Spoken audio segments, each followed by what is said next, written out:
Bonjour et bienvenue dans les coulisses de la littérature, le podcast pour tous les aficionados de l'encre et de la plume. Je m'appelle Anna et je suis autrice, éditrice et passionnée de lecture depuis toujours.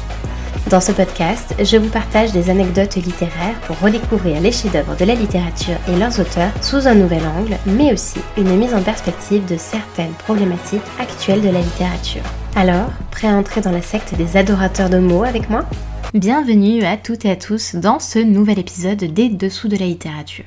Et cette semaine, je dois vous confesser quelque chose. Et oui, quelle n'était pas ma hâte de pouvoir vous raconter cette nouvelle anecdote. Parce que tenez-vous bien, dans cette anecdote du jour, il y sera question non seulement de littérature, mais également d'enquête policière et du vol de la Joconde. Car oui, l'inestimable chef-d'œuvre de Léonard de Vinci a déjà été volé au Louvre bien sûr, et ce, en 1911. Cela paraît assez fou quand on sait de quelle surveillance Mona Lisa fait l'objet de nos jours. Quiconque vient au Louvre pour l'admirer doit déjà se presser au sein d'une foule assez dense, mais en plus l'admirer derrière une vitre. Imaginez le vol du plus célèbre tableau du monde et dès lors assez contre-intuitif. Cela dit, n'imaginez pas qu'en 1911, Mona Lisa était inconnue au bataillon, loin de là. Elle était déjà célébrée sur la planète entière et attirait chaque année une foule de curieux. C'est donc assez compréhensible que, lorsqu'en 1911, on s'aperçoit que le tableau a disparu, eh bien, l'affaire fit ce grand bruit. Mais le plus fou, c'est sans doute qu'il faudra 2 ans avant que le tableau soit retrouvé, et qu'en plus de cela, une seule personne, sera amenée en garde à vue et accusée, à tort bien sûr de son vol, Guillaume Apollinaire. Guillaume Apollinaire, c'est ce poète dont vous connaissez sûrement le poème « Le pont Mirabeau ». Sous le pont Mirabeau coule la Seine, et nos amours, faut-il qu'ils m'en souviennent, la joie venait toujours après la pluie. Vienne la nuit, sonne l'heure, les jours s'en vont, je demeure. Mais évidemment, comme tous les jeudis, on commence par une partie biographie. Guillaume Apollinaire, eh bien, vous vous en doutez, ce n'est qu'un nom de plume. Et pour cause, il a sans doute dû avoir pitié de ses compatriotes, puisqu'il s'appelait en réalité, tenez-vous bien, Guillaume Albert Vladimir Alexandre Apollinaire de Kostrovitski. On comprend qu'il ait voulu nous faciliter la prononciation et rendre son patronyme plus audible pour nos autres Français. Celui qui est né sujet polonais de l'Empire russe, pour reprendre la formule, le 26 août 1880 à Rome avant de mourir de la grippe espagnole, le 9 août 1918 à Paris, fut entre-temps poète, je l'ai déjà dit, mais également critique et théoricien d'art, journaliste et écrivain. Après une enfance qui oscille entre aventure et errance, puisque sa mère, Angelika Kostrovitska, qui se fait ensuite appeler Olga de Kostrovitski, les fit voyager de Rome à Monaco puis à Nice, Guillaume Apollinaire s'installe à Paris en 1900, où il devient d'abord employé de banque. Dès 1901, il commence à écrire ses premiers poèmes et ses articles qui fleuriront ensuite dans des journaux satiriques et revues diverses. En 1903, il crée un mensuel dont il est le rédacteur en chef, le Festin d'Ésope, revue des belles lettres. Il y publiera des poèmes et partagera les pages avec d'autres noms de l'avant-garde littéraire de l'époque, dont Alfred Jarry, pour ne nommer que lui. À partir de 1907, il commence à vivre de sa plume et se lie d'amitié avec Picasso, André Derain, le douanier Rousseau, pour ne citer qu'eux, et se fait un nom de poète et de journaliste, de conférencier et de critique d'art à la revue L'Intransigeant. Outre son passage en prison en 1911, sur lequel je reviendrai juste après, il s'engage en 1914 dans l'armée française en hommage à sa patrie d'adoption. Et c'est d'ailleurs grâce à cela que sa procédure de naturalisation française sera enfin acceptée. Juste avant de faire ses classes, il rencontre une certaine Lou à Nice, de son vrai prénom Louise de Coligny-Châtillon. Il en tombe éperdument amoureux, et c'est cela qui nous vaudra de magnifiques poèmes qu'il lui adresse au dos des lettres, qu'il écrira durant la guerre, au cœur des tranchées. Le 9 mars 1916, il obtient sa naturalisation française. Mais quelques jours plus tard, le 17 mars 1916, il est blessé à la tempe par un éclat d'obus. Proche des artistes avant-gardistes de son temps, il crée en 1917 le néologisme de surréalisme et continue d'écrire en parallèle de sa convalescence.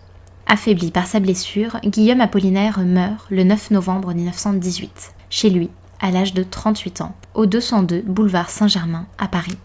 C'est la grippe espagnole qui l'a emporté en une ultime asphyxie. Et alors que ses amis viennent saluer sa dépouille, les Parisiens, quant à eux, défilent sous ses fenêtres en criant « À mort, Guillaume !» faisant évidemment référence non pas au poète, mais à l'empereur Guillaume II d'Allemagne, qui a abdiqué le même jour. Il est depuis enterré au cimetière Père-Lachaise. On le voit, il eut une vie brève mais tumultueuse, ce qui nous ramène d'ailleurs à un épisode qui a profondément marqué sa destinée, son passage en garde à vue. Pour cela, il me faut faire un retour en arrière, précisément le 21 août 1911, alors qu'un gardien au Louvre découvre à sa grande stupeur que la Joconde, peinture célébrissime s'il en est, a été dérobée. La police s'empare de l'affaire, hautement médiatique, et entend bien lever la brume qui plane sur l'enquête. En 1911, pour replacer le contexte, Guillaume Apollinaire n'est pas vraiment connu. Il reste très confidentiel et seulement plébiscité par le cercle artistique parisien. Donc au sein d'un milieu lettré, certes, mais relativement fermé. Or, pour son plus grand malheur, le poète connaît et a côtoyé d'assez près un homme prénommé Géry Pirret, homme désormais oublié de l'histoire, mais qui alors était connu pour avoir volé, au Louvre précisément, des statuettes ibériques qu'il avait ensuite offertes à Picasso pour des études cubistes. Apollinaire ayant soutenu haut et fort Picasso et l'art cubiste qui faisait alors scandale, il n'en faut pas beaucoup plus à la préfecture de police pour tirer des conclusions hâtives. Et il est vrai que dans les milieux journalistiques, la mauvaise surveillance du patrimoine français fait souvent les gros titres. Ce qui est justement un thème que reprend Apollinaire qui pense à un canular dans un de ses articles. Selon lui, tout comme d'ailleurs selon un rapport de la police daté du 23 août 1911, un artiste impertinent ou un journaliste aurait sans doute fait un canular en volant la Joconde pour décrier sa mauvaise surveillance. Le 7 septembre 1911, le nom d'Apollinaire remonte jusqu'à la police qui vient perquisitionner son domicile à Auteuil et l'emmène en garde à vue. On ne sait pas précisément qui l'a dénoncé car son dossier a été effacé des archives. Mais Apollinaire y passera 5 jours, les forces de l'ordre étant convaincues que le poète est coupable du vol de la Joconde. Pendant ces 5 jours, il écrira 5 poèmes pour passer le temps et oublier son désespoir. En parallèle, les intellectuels parisiens volent à son secours et s'indignent de son arrestation au sein de toute la presse, et signent une pétition qui parle d'arrestation arbitraire, de chaos policiers arrêtant d'éminents poètes et qui mettrait en péril la dignité des écrivains. Le 12 septembre 1911, Guillaume Apollinaire est appelé par le juge d'instruction et est ensuite relâché. Ce ne sera finalement que 2 ans plus tard, en 1913, que le voleur de la Joconde sera retrouvé. Il s'agissait d'un ouvrier italien, Vincenzo Parugia, qui avait travaillé au Louvre comme vitrier. Énervé de constater que le tableau de Léonard de Vinci n'était plus en Italie, ce que Vincenzo considérait comme un outrage à sa patrie et un vol de patrimoine, ce dernier l'aurait ainsi volé pour le retourner en Italie. Je précise quand même que le fameux tableau de Léonard avait été acheté en bonne et due forme par François Pommier à l'artiste lui-même pour la somme coquette de 4000 écus d'or. Le voleur, qui manifestement n'en savait rien, avait caché la Joconde dans sa chambre pendant 2 ans, avant de le proposer contre 500 000 lire à Alfredo Géry, un antiquaire basé à Florence. Ce sera ce dernier qui examinera le tableau le 11 décembre 1913 en compagnie du directeur du musée des Offices. Les 2 hommes préviennent alors la police et c'est ainsi que la Joconde regagna en grande pompe sa galerie au Louvre où elle fait désormais, depuis plus d'1 siècle, le bonheur d'une foule de curieux, amateurs d'art de près ou de loin. Alors, la prochaine fois que vous irez au Louvre admirer la Joconde, ayez une petite pensée émue pour ce poète qui paya son amour de l'art d'un lourd tribut.